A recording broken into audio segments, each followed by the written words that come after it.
ជំរាបសួរបងប្អូនប្រិយមិត្តដែលនិយមតាមដានព័ត៌មានតាមសង្គម YouTube ទាំងអស់គ្នាបាទហើយពេលនេះដែរជួបជាមួយខ្ញុំបាទនៃ Floyd ទៀតហើយបាទហើយពេលនេះខ្ញុំបាទមានព័ត៌មានតាក់ទងនឹងសុខភាព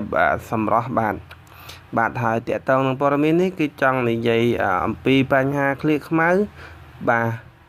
តែមានវិធីសាស្ត្របែបធម្មជាតិងាយបាទជាពិសេសបងប្អូនស្រីដែលមានការកង្វល់ចំពោះក្លៀកខ្មៅមិនហ៊ានពាក់អាវវាក្លៀកបាទឬក៏អាវដែលបញ្ចេញសាច់ក្លៀកនោះគឺមិនហ៊ានឡើយបាទឥឡូវបងប្អូនជប់កង្វល់រឿងនេះទៀតទៅឥឡូវយើងចាប់ផ្ដើមស្ដាប់និងធ្វើតាមវិធីនេះទាំងអស់គ្នាបាទមានបញ្ហាក្លៀកខ្មៅមែនទេបាទ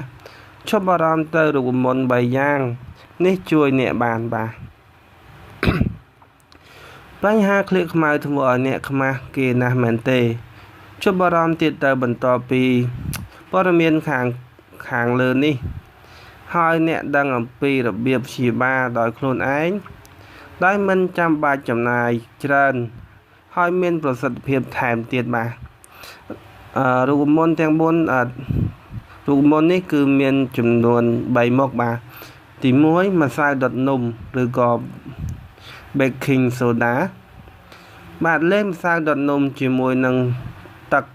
រហូតទាល់តែរលាយសព្វបាទលាបនៅលើក្លៀករបស់អ្នកទុកចោល10ទៅ15នាទីចុងក្រោយលាងជម្រះជាមួយនឹងទឹកក្តៅអ៊ុនបាទរូបមន្តទី2ទឹកខ្មេះប៉ោមបាទ Apple Cider Vinegar បាទលាបទឹកខ្មេះប៉ោម